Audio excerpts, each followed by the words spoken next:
दोस्तों नमस्कार। 2020 में जब पूरा देश कोरोना की चपेट में था, अस्पतालों से लेकर शमशान घाटों तक हाहाकार मचा हुआ था, उस समय मीडिया का एक धड़ा अस्पतालों में ऑक्सीजन और अन्य सुविधाओं की कमी पर सरकार से सवाल पूछने की जगह एक आत्महत्या के मामले को खूब सनसनीखेज बनाने में लगा था। गोदी मीडिया ने अभिनेता सुशांत सिंह राजपूत की आत्महत्या मामले में अभिनेत्री रिया चक्रवर्ती की छवि बिगाड़ने में कोई कसर नहीं छोड़ी थी।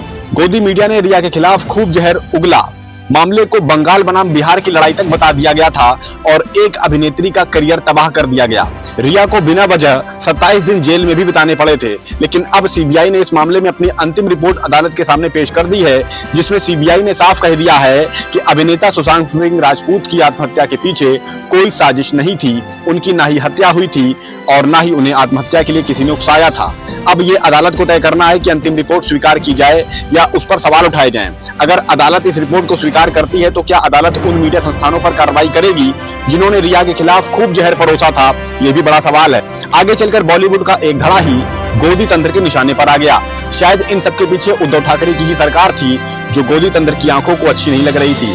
बहरहाल मामले में सीबीआई की अंतिम रिपोर्ट सामने आने के बाद रिया चक्रवर्ती के वकील सतीश मानशिंदे ने उम्मीद जताई है कि आगे से ऐसा किसी और के साथ नहीं होगा। यही उम्मीद देश की जनता भी जांच एजेंसियों और अदालतों से करना चाहेंगी कि मीडिया ट्रायल की आड़ में निर्दोष लोगों को बेवजह परेशान ना किया जाए। आइए दोस्तों, अब इस खबर पर थोड़ा विस्तार से बात करते हैं और समझने की कोशिश करते हैं कि कैसे संचार संसाधनों का उपयोग अगर गलत लोग करने लगेंगे तो इसका बड़ा खामियाजा हमारे देश को भुगतना पड़ता है। 14 जून 2020 यही वो तारीख थी जब कोरोना के बढ़ते प्रकोप के बीच मुंबई से एक दुखद खबर सामने आई कि बॉलीवुड अभिनेता सुशांत सिंह राजपूत ने आत्महत्या कर ली है।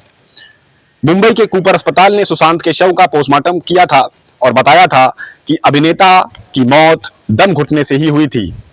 परिवार के आरोपों के बाद मुंबई पुलिस ने इस मामले में जांच की और वो इस निष्कर्ष पर पहुंची कि अभिनेता की मौत एक आत्महत्या ही थी। उन्हें ना किसी ने उकसाया था और ना ही उनकी किसी ने हत्या की थी। लेकिन लगातार मीडिया ट्रायल के बाद मामले की जांच बिहार पुलिस ने भी शुरू की। फिर इस मामले में एंट्री हुई सीबीआई की। सीबीआई के साथ ही एनसीबी और ईडी भी इस मामले की जांच में जुट पड़ी, क्योंकि सुशांत सिंह राजपूत के पिता के सिंह ने रिया पर आत्महत्या के लिए उकसाने और पैसे लेने के गंभीर आरोप लगा दिए थे। ईडी और एनसीबी ने इस मामले में किसी तरह की साजिश से इनकार कर दिया था।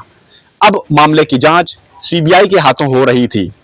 एम्स अस्पताल के फॉरेंसिक विभाग के प्रमुख डॉक्टर सुधीर गुप्ता की अध्यक्षता में एक मेडिकल बोर्ड का गठन किया गया, जिसने अपनी रिपोर्ट सीबीआई को सौंपी थी। मेडिकल बोर्ड ने अपनी रिपोर्ट में बताया था कि सुशांत के शरीर पर चोट के कोई निशान नहीं थे, उनकी मौत दम घुटने से ही हुई थी। मामले की गहराई से जांच पड़ताल करने के बाद सीबीआई ने करीब 4.5 साल बाद अपनी 2 रिपोर्ट्स अलग अलग अदालतों में जमा कर दी हैं। एक रिपोर्ट पटना की विशेष अदालत में जमा की गई और एक रिपोर्ट मुंबई की विशेष अदालत में जमा की गई और इस मामले में साफ कहा गया है कि सुशांत सिंह राजपूत की मौत एक आत्महत्या ही थी, उसके पीछे कोई साजिश नहीं थी। अब इस मामले में रिया चक्रवर्ती का वकील सतीश मानशिंदे का बयान सामने आया। उन्होंने कहा कि सोशल मीडिया और इलेक्ट्रॉनिक मीडिया में झूठी खबरें फैलाई गईं, निर्दोष लोगों को मीडिया और जांच अधिकारियों के सामने परेशान किया गया। मुझे उम्मीद है कि यह किसी भी और मामले में दोहराया नहीं जाएगा। रिया को अनगिनत दुखों से गुजरना पड़ा और बिना किसी गलती के 27 दिनों तक सलाखों के पीछे रहना पड़ा, जब तक कि मुंबई हाईकोर्ट के जस्टिस सारंग कोतवाल ने उन्हें जमानत पर रिहा नहीं कर दिया था। उन्होंने रिया चक्रवर्ती की बहादुरी की भी प्रशंसा करते हुए कहा कि मैं रिया और उनके परिवार को सलाम करता हूं कि उन्होंने चुप रहकर भी उनके साथ हुए अमानवीय व्यवहार को सहन कर लिया। रिया के परिवार और मेरी टीम और मुझे परेशान किया गया, यानी वकील तक को परेशान किया गया था और उनकी जान को खतरा भी बताया गया था। उन्होंने न्यायपालिका की तारीफ करते हुए यह भी कहा कि यह देश अभी भी बहुत सुरक्षित है और न्याय के लिए मांग कर रहे हर नागरिक को हमारी जीवंत न्यायपालिका से उम्मीद है। यानी 5 साल पहले हुए इस आत्महत्या की मामले की जांच 5 अलग अलग विभागों ने की।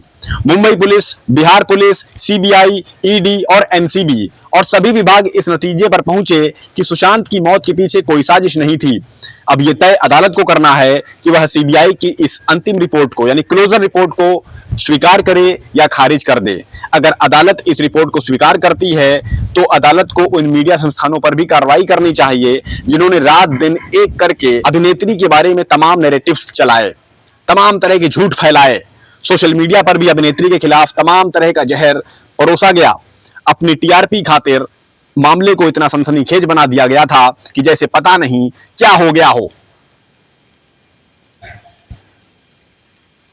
उस मीडिया को जब अस्पताल में ऑक्सीजन और अन्य सुविधाओं की भारी कमी का मुद्दा उठाना चाहिए था, जब लोग कोरोना से त्राही त्राही कर रहे थे, तब वह एक आत्महत्या के मामले को राजनीतिक रंग देने में लगा हुआ था। ये बात हर भारतीय नागरिक को समझनी चाहिए कि मीडिया की देश में क्या भूमिका होती है और गोदी मीडिया का फायदा और नुकसान किसे होता है। आखिर देश में गोदी मीडिया कर क्या रहा है, ये बहुत ही अच्छे से समझ में आ रहा है इस मामले से। नमस्कार।